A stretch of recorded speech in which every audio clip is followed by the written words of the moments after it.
No nanny lasted more than 2 weeks in that mansion. The billionaire's twin boys were uncontrollable. They couldn't stand anyone, slammed doors, hid away, and had already made one nanny cry on her first day. But then, a pregnant woman showed up.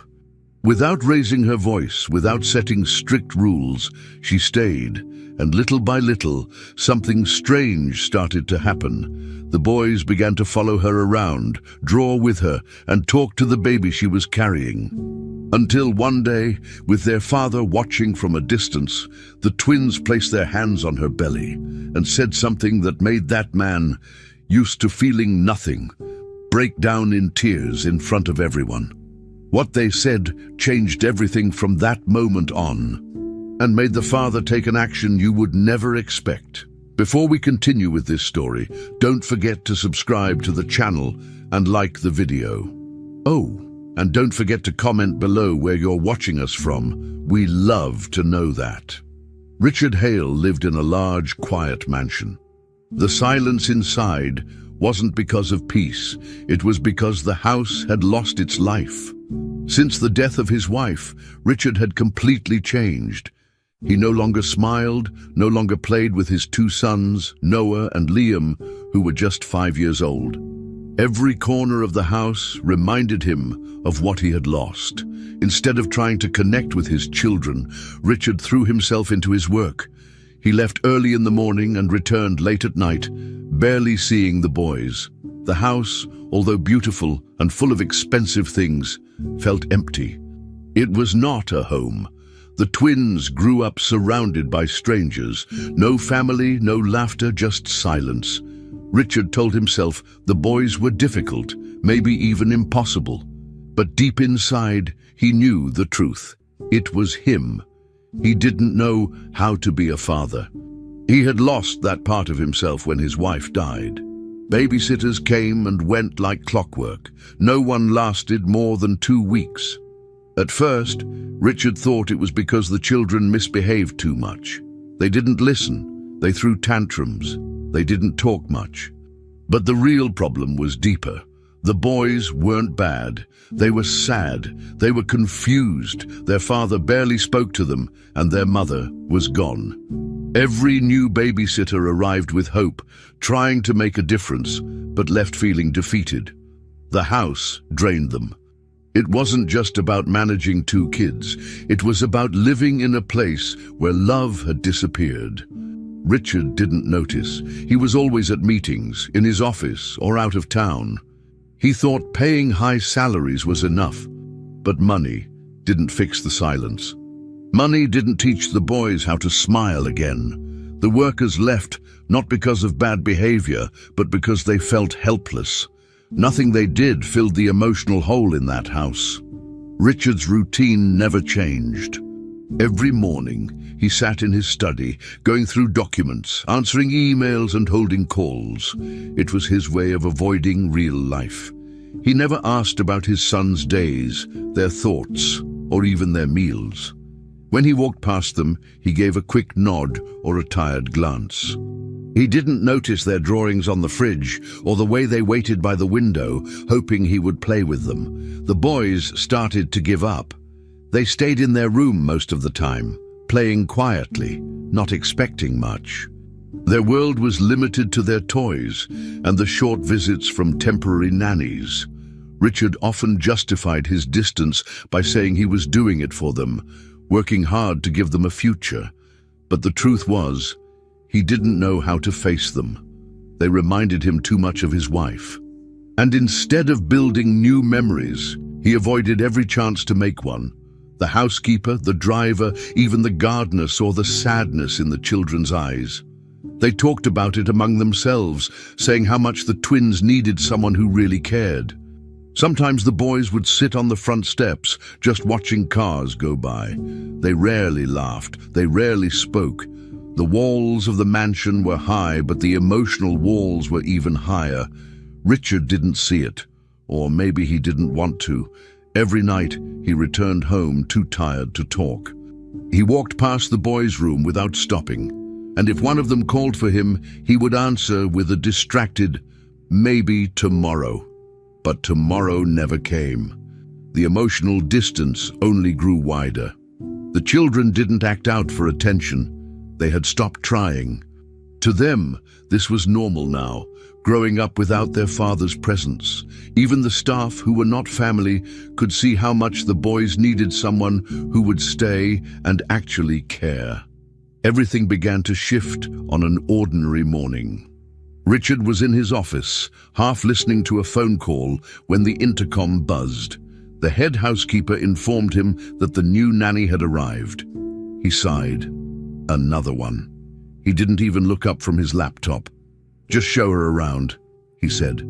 He didn't bother asking her name. To him, she would be gone like all the rest. But this time, something was different. Her name was Grace. She didn't arrive with grand promises or big ideas. She just smiled politely and followed the housekeeper through the halls. She took mental notes, not of the mansion's size or the wealth around her, but of the two small boys sitting alone in the corner of the playroom. She didn't speak to them right away. She just observed. And in that moment, something subtle changed. She didn't look uncomfortable. She didn't rush. Grace was calm, present and quiet in a good way. For the first time in a long time, someone truly saw the children.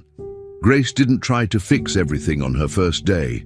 She didn't ask the boys to smile or play or talk. She simply sat on the floor and opened a book near them. At first, they ignored her. That was normal, but she stayed. She didn't get frustrated or leave the room. Slowly, Noah moved a little closer. Liam peeked over her shoulder. She turned the page. No words, just action. This small, patient approach was new. Richard hadn't noticed yet. He was still buried in spreadsheets and meetings, but something had begun. Grace didn't treat the boys like a job. She treated them like people. She didn't push. She waited. The house was still cold, the air still quiet, but there was a new presence now, a gentle one. And even though Richard didn't realize it yet, the day Grace walked through those gates was the beginning of something that would eventually change all of their lives.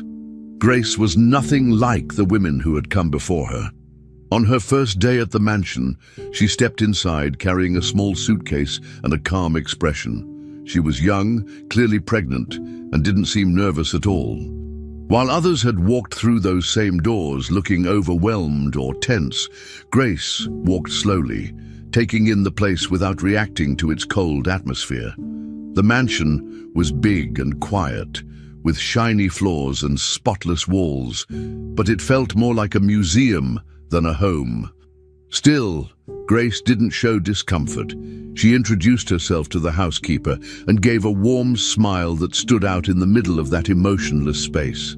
Her clothes were simple, and she moved gently, always with one hand resting on her stomach. The staff gave her the usual instructions. Follow the rules, don't disturb Mr. Hale, and keep the children in line. But Grace quietly decided she wasn't going to follow everything they said. Unlike the others, Grace didn't treat the twins like a task on a checklist.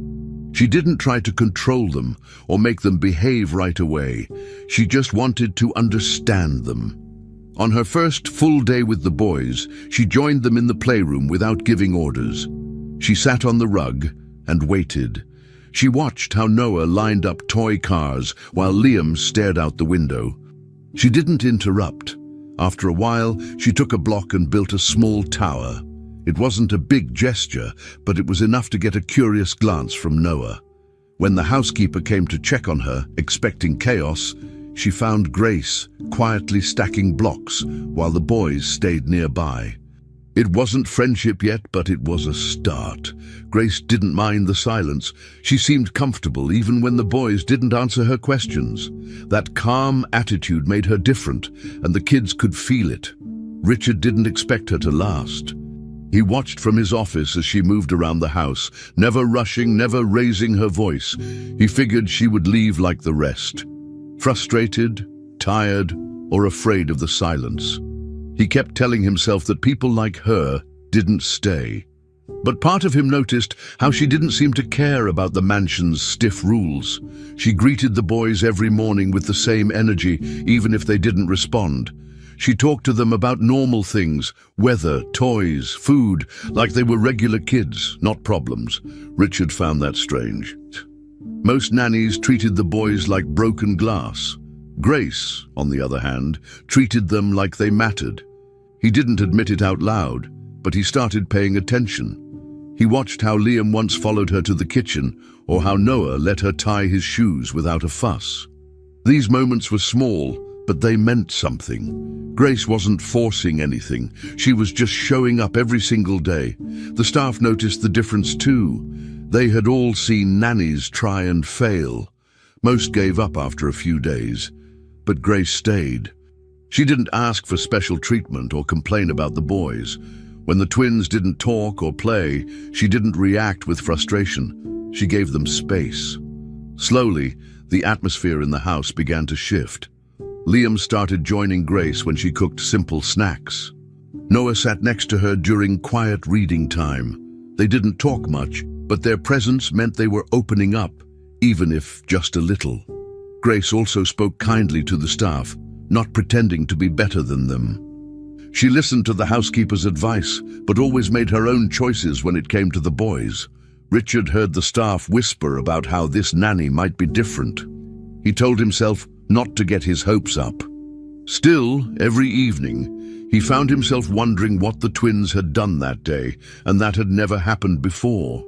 One morning, Grace brought out a small puzzle. She placed it on the table and began putting the pieces together.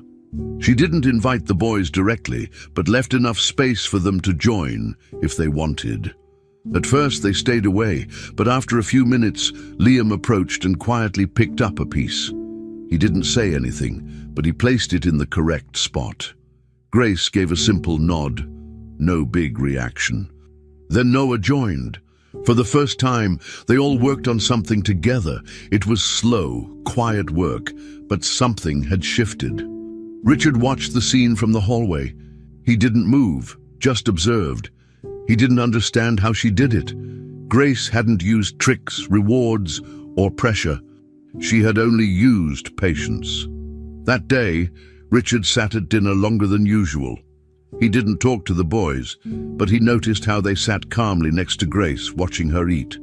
It was a small change, but it stayed on his mind. Every day after that, Grace continued with the same calm effort. She never pushed the boys beyond their limits. She just kept showing up. Her pregnancy didn't slow her down. If anything, it made her even more gentle. She talked about her baby sometimes, telling the boys how she hoped her child would laugh and play one day, just like they could. The twins didn't say much, but they listened. They began to wait for her in the mornings. They followed her into the garden. They accepted her. Richard, still distant, couldn't ignore it anymore. He didn't fully understand what was happening, but he knew that the quiet in the house felt different. It wasn't the same empty silence. It had something new, something hopeful. Grace had arrived like anyone else, just another hire. But in a short time, she had changed the rhythm of the house. And as Richard stood in the hallway one evening, watching her help Liam with his shoelaces, he finally saw it. The invisible seeds Grace had planted were beginning to grow. In the first few days, Grace focused entirely on connecting with Noah and Liam. She didn't start by setting strict routines or listing rules. Instead, she did something simple.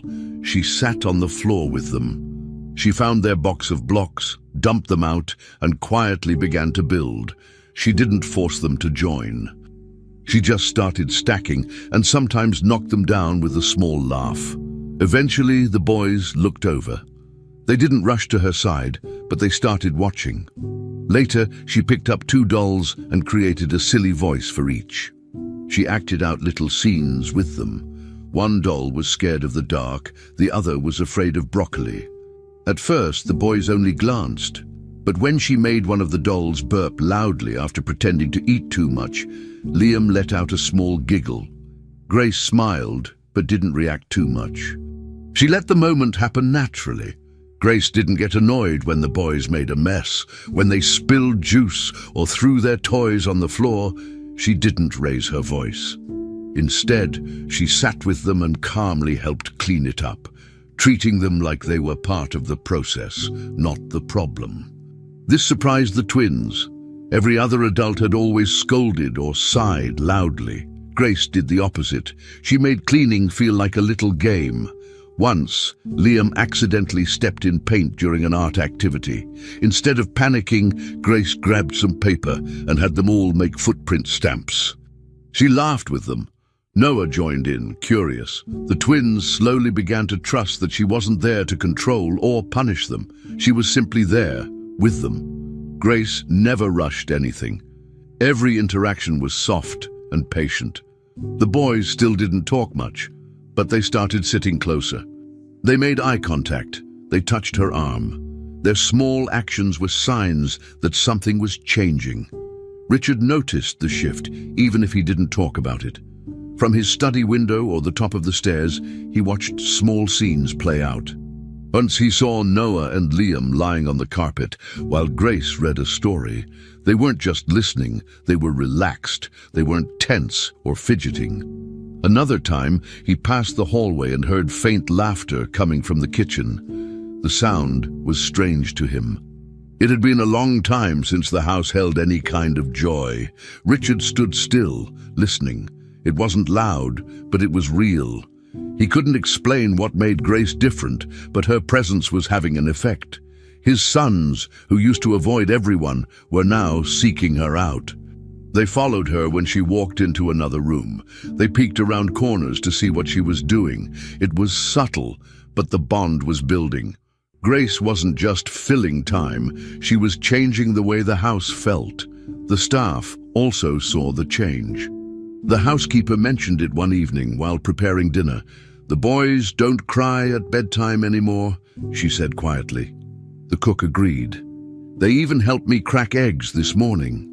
These were small details, but for a house that had been frozen in routine and sadness, they meant a lot.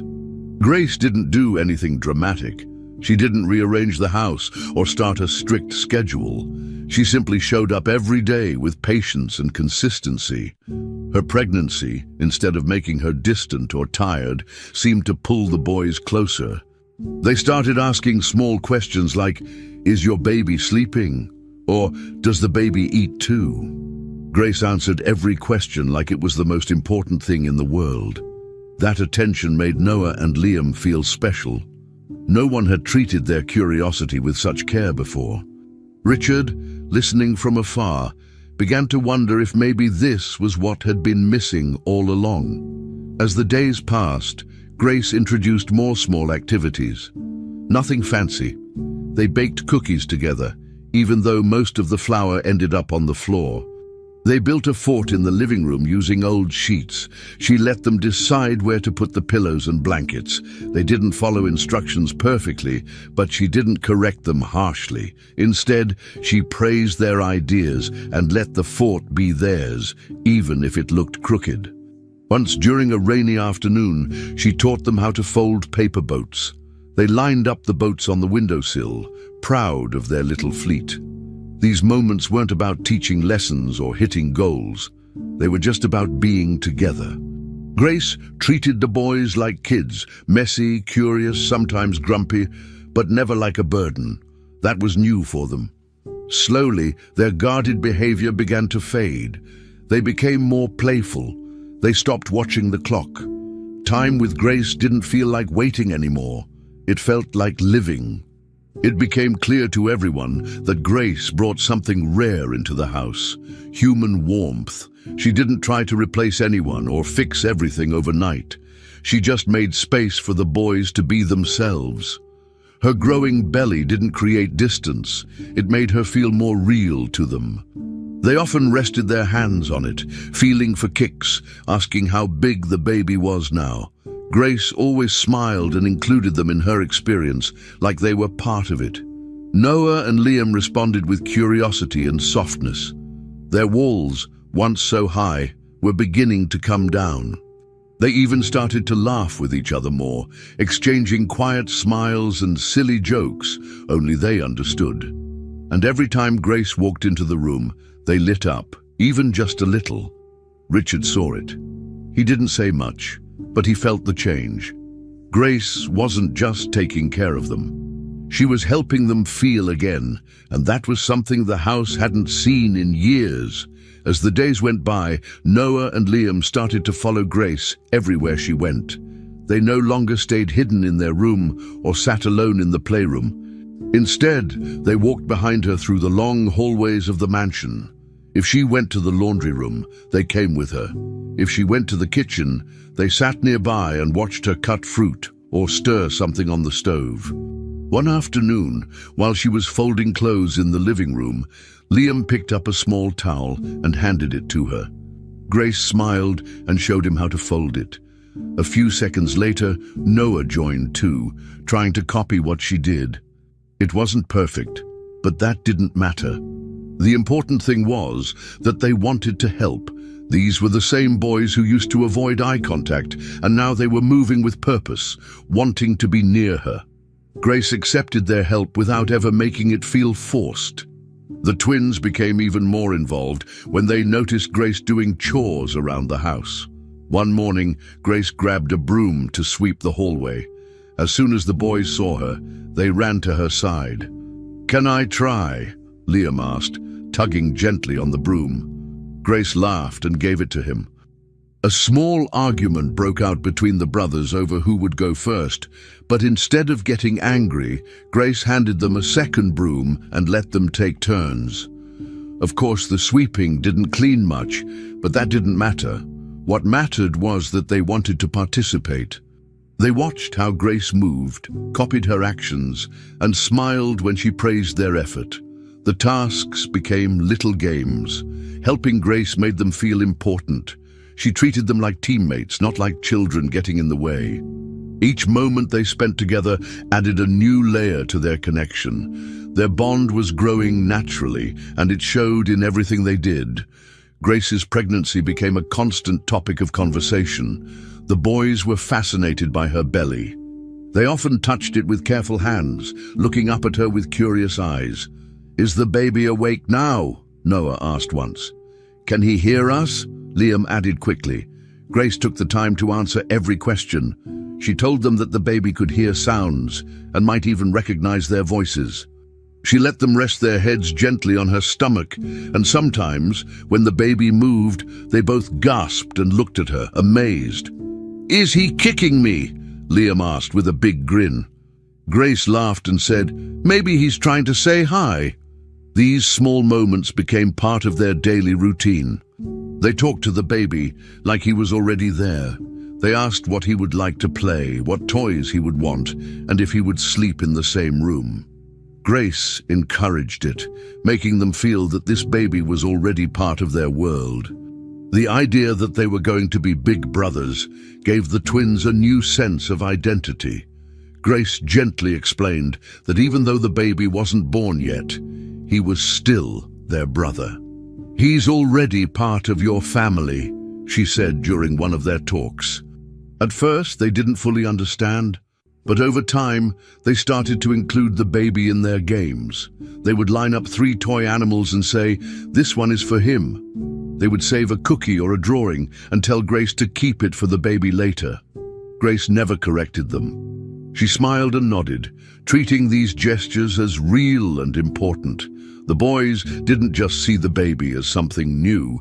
They saw him as someone who belonged to them, someone who would need them, just like they once needed someone too. Grace didn't force these ideas. She simply answered their questions, listened, and let them build that connection on their own terms. Richard watched all of this from a distance. Sometimes he stood in the hallway, unseen, just listening. Other times, he sat in his office and heard faint laughter coming from the kitchen or playroom. At first, he didn't know how to react. Part of him felt amazed. His sons were changing. But another part of him felt guilty. He realized that Grace had done something he hadn't been able to do for years. She had reached them, broken through their silence and distance, and given them something they desperately needed, a sense of love and family. Richard saw the way Liam gently touched Grace's belly, and the way Noah asked if the baby was happy inside. He saw them smile without fear, play without tension, and share small pieces of themselves with someone else. These things didn't happen by accident. Grace had created space for them to feel safe. Richard knew it, and while he didn't say anything, the truth settled in his chest like a weight. For the first time, Richard saw what it looked like when his children felt like they belonged. It wasn't just about toys or games, it was about connection. Grace had given them something no one else had. Not just care, but warmth. She showed them what it meant to be part of something. Her pregnancy wasn't just a personal journey. It became a bridge between her and the twins. They didn't feel left out or jealous. They felt included, even needed. And that feeling of inclusion brought out a new side of them. They weren't scared to ask questions anymore. They weren't scared to show emotion. Grace had made them believe they were important, and through that belief, they discovered the beginnings of love and brotherhood.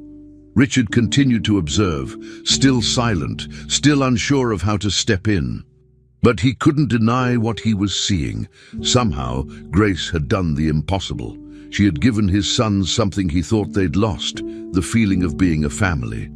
One quiet afternoon, Grace was feeling more tired than usual. Her feet were swollen, and her back ached from standing most of the morning. After lunch, she sat down carefully on the living room sofa to rest for a while. The boys were nearby, full of energy as always, and she didn't want to stop their fun. She handed them some colorful markers and said they could draw, but only on her belly this time, just for fun. Noah looked surprised. "Really?" he asked. Grace smiled and nodded. Liam didn't wait for another word. He immediately grabbed a green marker and began doodling carefully on the stretched fabric of Grace's shirt. Noah followed, choosing red and blue. Grace leaned back, resting her hands on her stomach while watching them.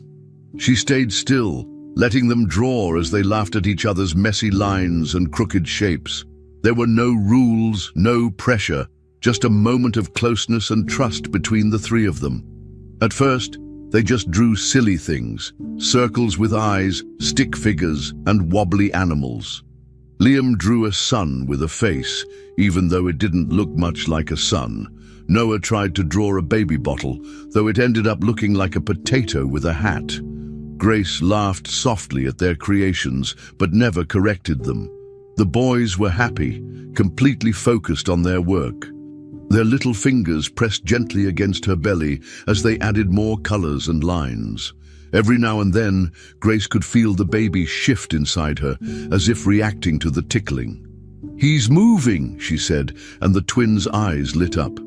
"He likes it," Liam whispered, proud of the response. They giggled and leaned in closer. For the first time, they were doing something creative, not just for fun, but with care. They weren't making a mess to bother someone. They were showing love in the way they knew how, through color, attention, and touch. Then, without being told, something changed. Noah took a black marker and slowly began writing. He wasn't great at spelling, and his letters came out uneven, big and small, some backwards. But he focused hard, sticking his tongue out slightly as he worked. Liam watched, then helped by sounding out the word. They whispered to each other, figuring out the letters one by one. When they were done, they both sat back and looked at their work. Across Grace's belly, in shaky but clear writing, was the word brother. They looked up at her with wide eyes and proud smiles. "Look," Noah said. "That's for him." "A brother." Grace's heart swelled. She looked down at the word, then at the boys. She didn't say anything for a few seconds. Her throat felt tight and her eyes were watery. Not from sadness, but from something deeper.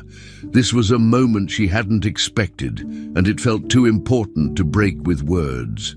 At that exact moment, Richard walked into the room. He had just come back from a phone call and was about to ask Grace something when he saw them. The twins were kneeling next to her on the sofa, both focused on her round belly, covered in little drawings and colors, and right in the center was the word brother. The scene stopped him in his tracks. He didn't speak. He just stared. For a long time, Richard had seen his children as unreachable. He had told himself they were too quiet, too distant, too hard to understand. But what he saw now wasn't distance. It was connection. His sons weren't just playing. They were expressing something that he had never been able to give them, a sense of belonging. In that one word, written in childish letters, Richard saw something powerful. They weren't afraid anymore. They weren't closed off. They had opened their hearts to someone who wasn't even born yet. Richard felt something inside him shift. His eyes began to water, and he blinked quickly, trying to keep the tears from falling. But it was no use. He felt everything all at once: pride, regret, hope, and sadness. Watching the twins gently explain the word they had written, pointing proudly to their art, made something clear. They were ready to love. They were ready to welcome someone new. And it wasn't because of him, it was because of Grace. She had brought something into their lives that he never could. Not with money, not with tutors, and not with plans. She had given them warmth. She had made them feel safe enough to love someone they hadn't even met. Richard took a slow step into the room, not wanting to break the moment. He looked at Grace, who met his eyes silently. No words were needed. She understood. She had seen it too.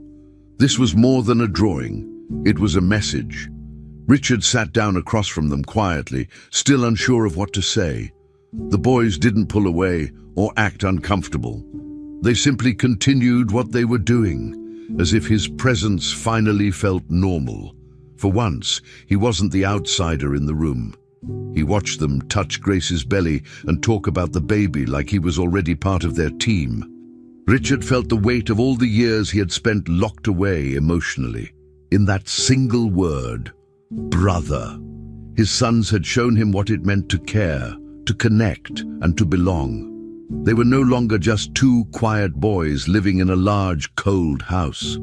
They were brothers now, protectors, part of something bigger than themselves. And even though he had missed so much, this moment gave him a second chance. He wiped his eyes and let the silence sit for a little longer. Because this moment, unexpected and simple, had taught him more about love than anything else ever had. Richard stood frozen at the doorway, unable to move. His heart was beating fast, harder than it had in a long time. He didn't understand why at first. Nothing dramatic had happened. There had been no argument, no emergency. But what he saw hit him with a force he wasn't prepared for. Noah and Liam were laughing, jumping around Grace on the sofa, proudly shouting the word, brother. They said it again and again like it was the happiest word they knew. Their faces were glowing, eyes wide and full of excitement. Richard couldn't remember the last time he saw them like that. Maybe never. Grace looked up at him, surprised but smiling. She didn't speak, but her eyes said everything. She wasn't in control of the moment, and she didn't need to be. It was real. The joy coming from the boys wasn't fake or forced. It was genuine, and Richard felt like he had walked into something precious.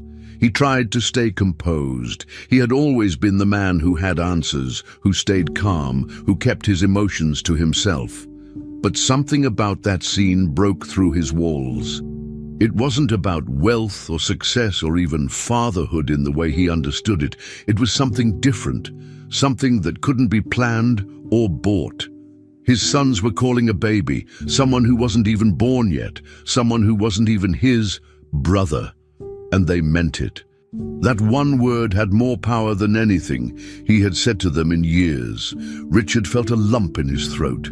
He looked at the childish letters drawn across Grace's stomach, surrounded by colorful scribbles and uneven shapes, and something inside him cracked. He had been so used to controlling his world, shaping everything with logic and money, but here was a moment that came from none of that. It was pure, and he had no way to stop it or manage it, only feel it. As much as he wanted to hold it together, he couldn't. The tears he had pushed down for years began to rise. At first he blinked hard, hoping it would stop, but it didn't. His eyes blurred, and before he knew it, the tears spilled over. He didn't even try to hide them. For the first time in years, Richard Hale cried, and he didn't care who saw it. The boys noticed right away. Liam was the first to point. "Daddy's crying," he said with wide eyes, but instead of looking scared or confused, both boys smiled. It was as if they understood something important was happening, something good. They ran to him without hesitation, each grabbing one of his hands. "Come see! Come see!" Noah shouted, pulling his arm. Richard let them lead him without resistance. He didn't wipe his tears. He didn't pretend to be okay. He just followed them, still crying, to the sofa where Grace was waiting quietly, still smiling with emotion. When they reached her, the boys pulled his hand toward her belly. "Look, we wrote it," Liam said proudly. Richard looked down at the spot they were pointing to. The letters were messy, uneven, and written with cheap markers, but he had never seen anything more beautiful. His hand hesitated at first, hovering in the air. Then he slowly reached out and touched Grace's stomach, right over the word brother. The moment his hand made contact, he felt a light movement beneath his fingers, a soft kick. The baby had moved. Richard gasped a little, surprised.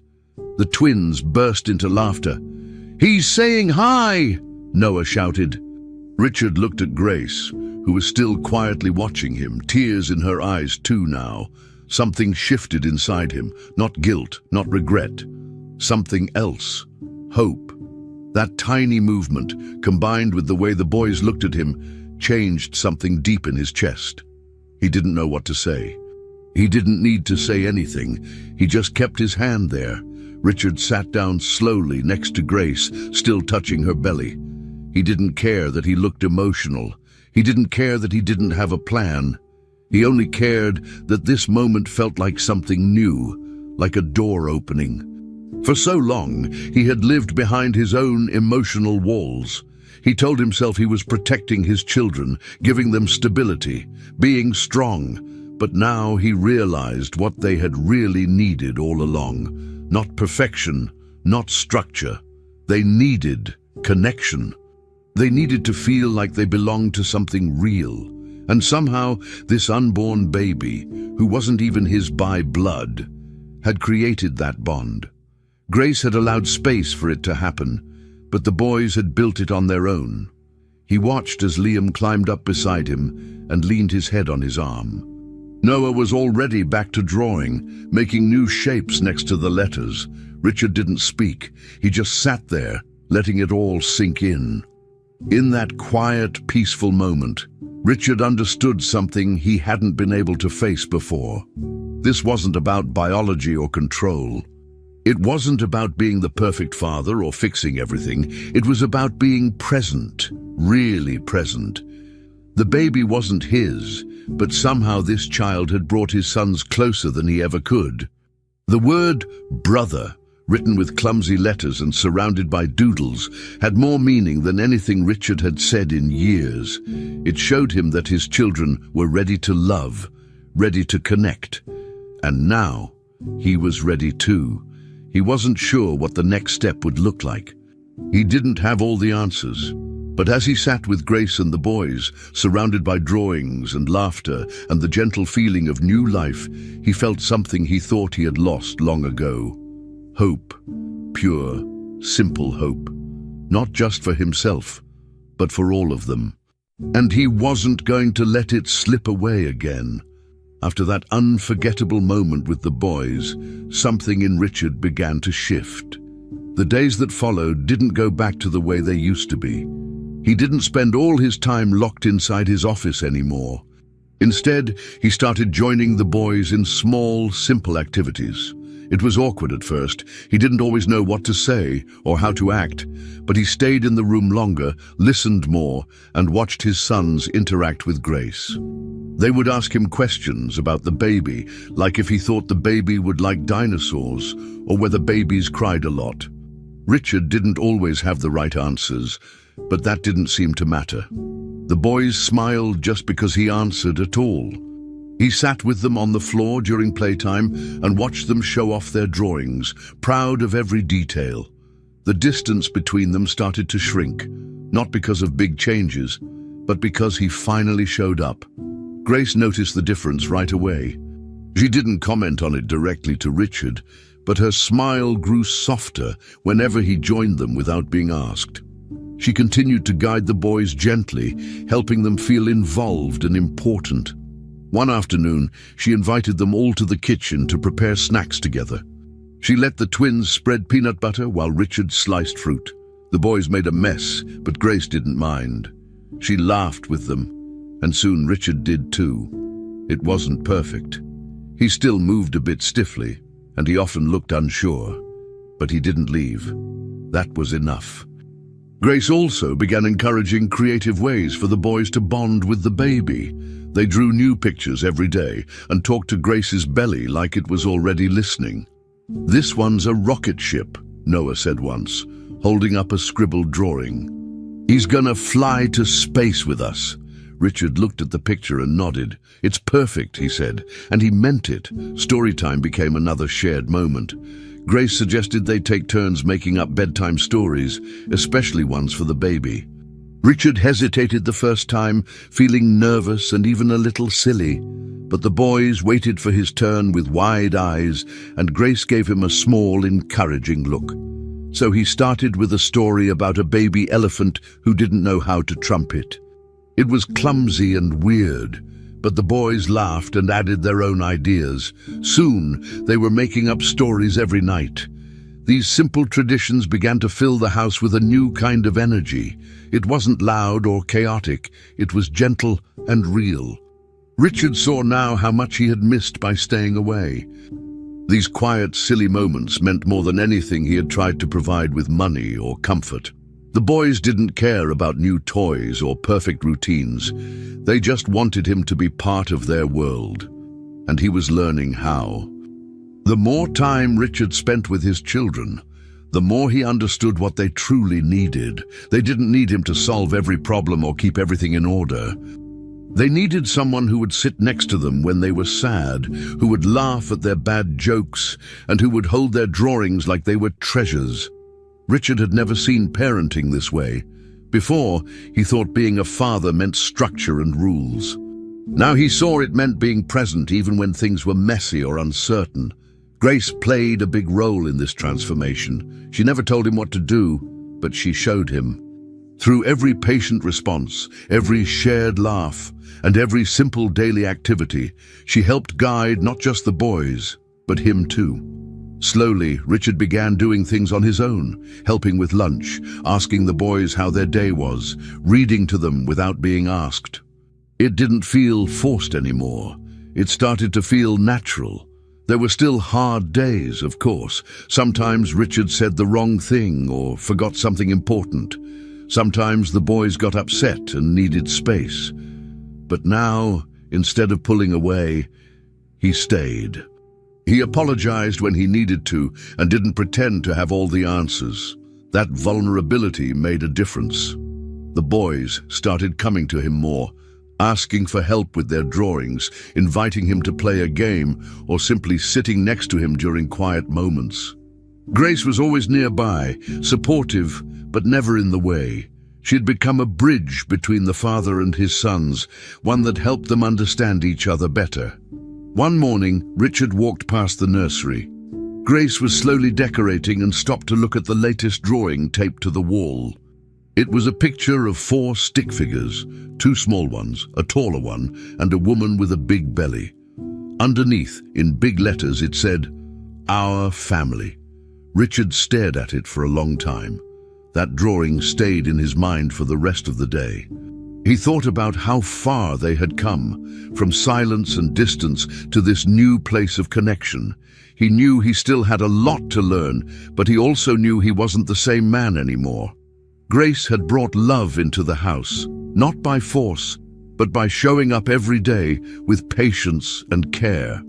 The boys had opened up in ways he never thought possible, And in doing so, they had opened his heart too. He wasn't just trying to be a good father anymore. He was becoming one. And that made all the difference. That night, as he tucked the boys into bed and listened to them talk excitedly about future plans with their baby brother, he sat beside them and stayed until they fell asleep. It was a small thing, but it mattered. In that quiet, peaceful room, Richard finally felt something he hadn't in years. He felt like he belonged. Even though things were changing for the better, Richard still had moments of doubt. He found himself questioning whether he truly belonged in this new version of life that Grace had slowly introduced into the mansion. He didn't say it out loud, but the thought stayed in his mind. Some mornings, as he sat at the edge of his bed before anyone else woke up, he wondered if he was strong enough to keep going. He had spent years building walls around himself, pretending that work and money could fill the emptiness left by his wife's death. Now, everything felt unfamiliar. There were toys in the hallways, drawings on the refrigerator, and the sound of small feet running through the rooms.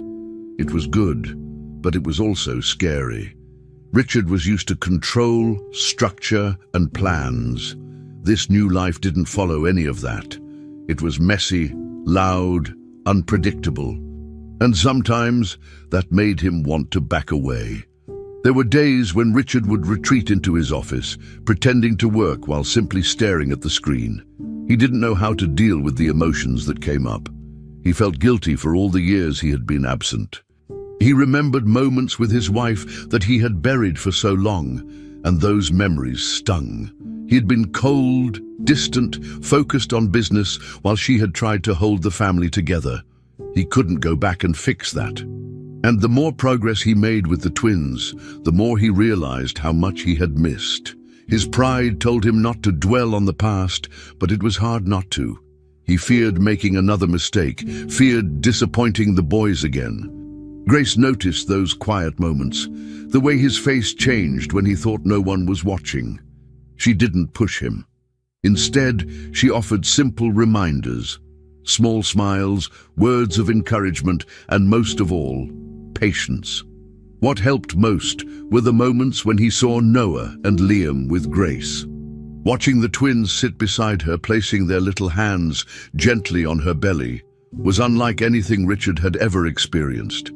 They would whisper to the baby, asking if he was sleepy or if he liked music. Sometimes they told him stories about what they did that day. These weren't just games. They truly believed they were bonding with their brother. Richard watched from the doorway or sat quietly on the couch, and every time he did, something inside him softened. He didn't fully understand it, but it felt like the boys were showing him how to be human again. They didn't need a perfect father. They needed someone who would sit with them, listen, and be part of their small world. Slowly, those moments started to build something stronger inside Richard. His doubt didn't disappear, but it stopped running the show. He was learning, one step at a time. Grace continued to be his guide without trying to control him. She never told him how to feel or what to do. Instead, she created space for him, for the boys, and for the baby. She never pretended that things were easy. When Richard felt overwhelmed, she reminded him that building a family wasn't about always knowing what to say. It was about showing up, especially when things felt uncertain. One night, after the boys had gone to sleep, Richard sat in the kitchen while Grace washed dishes. He confessed in a quiet voice that he still didn't feel like he deserved this second chance. Grace turned to him, drying her hands, and said, "You're here. That's what matters." It was a simple sentence, but it stayed with him. He began to understand that it wasn't too late. His past didn't have to define his future. He didn't have to be perfect. He just had to keep choosing to stay present, no matter how hard it felt. As the days passed, the mansion changed even more. There were small signs everywhere. Blankets left on the couch from afternoon naps, cups half full of juice on the table, toy cars parked beside the stairs. The boys had started decorating the nursery with Grace, taping up drawings of animals and stars. One morning, Richard found a picture of a stick figure family taped to the front of his office door. It showed two big people, two small ones, and a baby in the middle. Underneath it, in shaky letters, it said, "All of us." He didn't take it down. Instead, he left it there, looking at it every time he walked in or out of the room. That drawing reminded him that he was part of something now, something alive and growing. The walls of the house, once bare and cold, were slowly filling with color and signs of life. It was no longer just a place to live. It was starting to feel like home. Every night now, laughter could be heard coming from the bedrooms. Noah and Liam made up bedtime stories for their baby brother, full of dragons, space travel, and funny talking animals. Grace would lie back, listening and smiling, while Richard sat nearby, sometimes adding a line or two to their tales. The twins loved it when he joined in, even if his stories were strange or made no sense. They giggled just because he was there. Richard found himself looking forward to these moments. The mansion, once filled with silence and distance, now echoed with sound, real, joyful sound. And though he still carried doubts and memories from the past, he had something stronger now, a reason to keep going. He saw in his children a future he wanted to be part of, and Grace, always calm and steady, kept reminding him that it wasn't about being perfect. It was about showing up. And for the first time in a long time, he truly was. The most unforgettable day came when Grace had a routine doctor's appointment at the hospital. It was nothing serious, just one of the standard checkups to make sure the baby was growing fine. But that morning, Grace looked more tired than usual. She had been slower getting out of bed and needed help putting on her shoes. Richard noticed and insisted on taking her himself. When she said she could go alone, he shook his head. "We're coming," he said firmly. Then turning to the boys, he added, "All of us." Noah and Liam got excited when they heard that. They had never been to the hospital with her before, and they were full of questions. "Will we see the baby?" Liam asked. "Can we talk to him through the machine?" Noah wondered. Richard didn't know the answers, but he promised they could ask the doctor. The ride there was quiet but calm. Everyone was thinking about what was coming. At the hospital, Grace sat in a waiting chair while Richard filled out some paperwork. Noah and Liam stayed close to her, holding her hands and looking around the bright white room. They saw other pregnant women, some with their partners, others alone. A nurse called Grace's name, and the whole group stood up. The nurse looked surprised when she saw the entire family, but she smiled and waved them in. Inside the exam room, Grace lay back on the table while the technician explained how the baby's heartbeat would be heard using a small machine. The boys stood beside her, watching closely. The room was quiet until the device started working. A steady, rhythmic sound filled the space. It was fast and strong, the heartbeat. Noah's eyes widened. Liam's mouth dropped open. Neither of them spoke at first. They just stared at the screen and then at Grace's belly. Richard stood behind them, one hand on each of their shoulders, silent too. Then, out of nowhere, both boys turned to look up at their father. Their faces were full of light. "Daddy," Noah said quietly. Liam nodded quickly. And then, in perfect sync, they both said, "He's already our brother." Richard felt something hit him hard in the chest. It wasn't pain. It was something else, something full and overwhelming. He looked down at his sons and couldn't speak for a moment. Their words weren't rehearsed. They weren't trying to be emotional. They were just saying what they felt. And it was true. To them, the baby didn't have to be born yet to be part of the family. He didn't need to be official.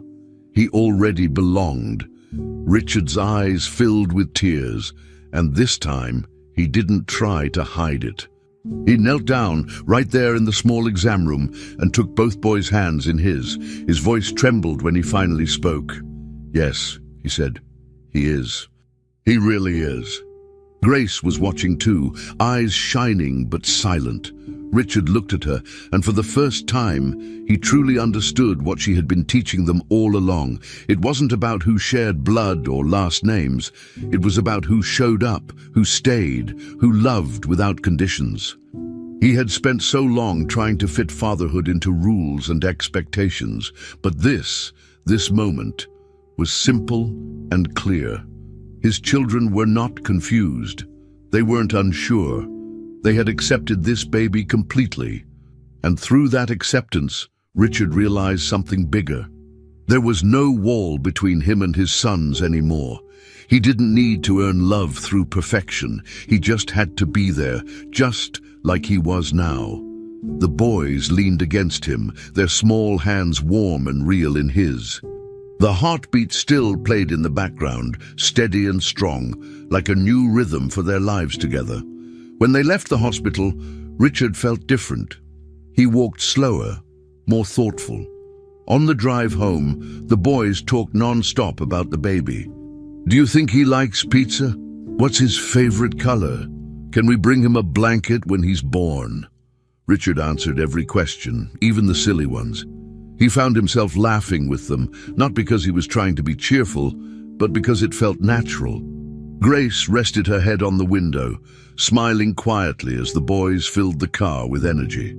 She didn't say anything, but Richard caught her gaze in the mirror. He gave her a small nod. It wasn't dramatic, but it meant everything.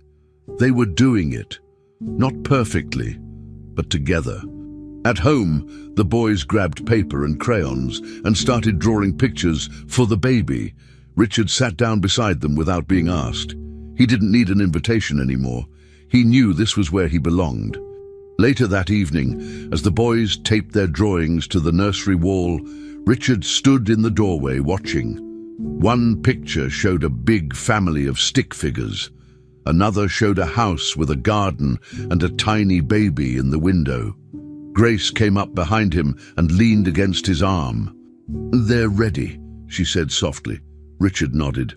"They are," he replied. But deep down, he knew it wasn't just about them. He was ready too. He hadn't expected it to happen in a hospital room or through the sound of a heartbeat. But that's how it came. Not through planning, not through control, but through love in its simplest form. That baby wasn't his by blood, but that no longer mattered. What mattered was the bond, the real one, that had grown in the hearts of two little boys who had once been silent and closed off. And now, through them, Richard had found something he thought he had lost forever, the meaning of family. Months later, the Hale mansion looked nothing like it used to. The once spotless hallways were now filled with the sound of footsteps, giggles and toys scattered from one room to another. Colorful drawings covered the refrigerator and even parts of the walls. Blankets formed makeshift tents in the living room, and every corner seemed to have some sign of children playing. The strict silence that once ruled the house was gone. In its place were conversations, little jokes, and lots of laughter. Richard, who used to spend most of his time alone in his office, was now often seen sitting on the floor with his sons, building toy towers or pretending to be a dragon in their imaginary games. The man who had once avoided all emotional contact was now present, fully, honestly, and without fear. He didn't always get things right, but he was there. And for Noah and Liam, that was everything. Grace had grown tired in the last weeks of her pregnancy, but even then, she remained calm and steady. Richard had become her support, driving her to appointments, preparing meals, and taking over bedtime routines for the boys when she needed rest. Noah and Liam stayed close to her side, asking daily if the baby was ready to come out. When the day finally arrived, Richard took her to the hospital himself. It wasn't rushed or chaotic. It felt peaceful. Hours later, Grace gave birth to a healthy baby boy. When Richard walked into the room holding Noah and Liam's hands, the boys rushed to her bedside. They leaned in carefully, looking at the tiny baby sleeping in Grace's arms. "He's here," Liam whispered. Noah smiled wide. "Hi, brother." he said softly. They didn't hesitate. There was no awkwardness or doubt. To them, the baby was exactly what they had expected, their little brother, just as they had been saying for months. Bringing the baby home changed the house even more. Noah and Liam took their roles seriously. They helped Grace whenever they could, bringing her pillows, singing lullabies, or just watching the baby sleep with wide, fascinated eyes.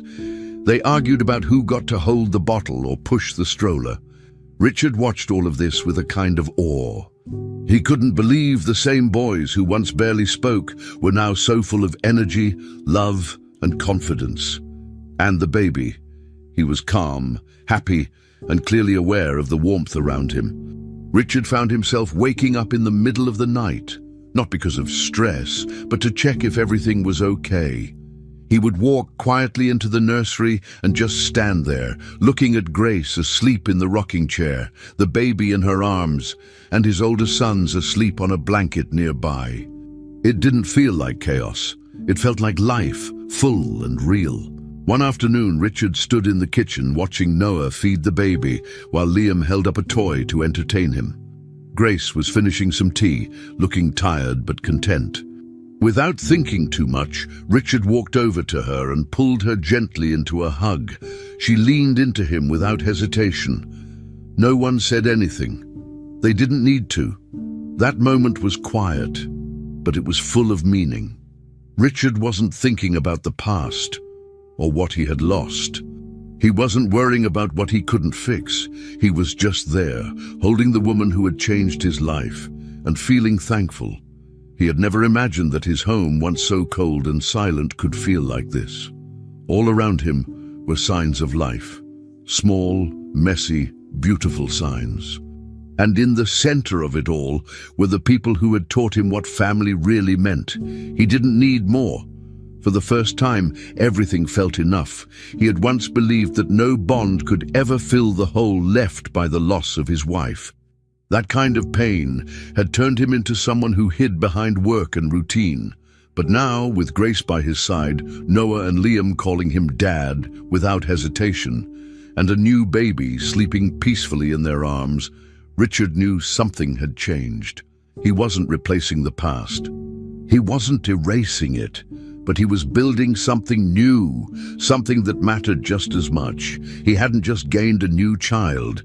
He had rebuilt his connection with his sons. He had grown into the father he should have been all along. And that growth didn't come through grand gestures or perfect plans. It came through small daily moments, helping with homework, folding tiny clothes, sharing meals. That was how love had returned to him. Slowly, quietly, fully. And now he would never let it slip away again. The Hale mansion, once a place of sadness and emptiness, was now filled with noise, mess, and love. It was no longer a museum of the past. It was a home, warm, alive, and full of meaning. Toys rolled under furniture, baby clothes hung on chairs, and laughter echoed through the halls. Richard, once a man ruled by distance and fear, had found peace in closeness. Watching his children play on the rug, with the baby giggling in the middle, he felt something deep and lasting. He wrapped his arm around Grace and didn't say a word. He didn't need to. She looked up at him and smiled, understanding exactly what he felt. This was it. This was their family, not perfect, not planned, but real. Richard no longer thought about what he had failed to do. He focused on what he was doing now, being present, loving, and building a future. The mansion wasn't cold anymore. It was complete. It was home. Finally, we've reached the end of this story. I'm extremely happy that you've made it this far. Thank you very much for watching. Comment below what you thought and what was the best or worst part. Don't forget to subscribe. Until next time.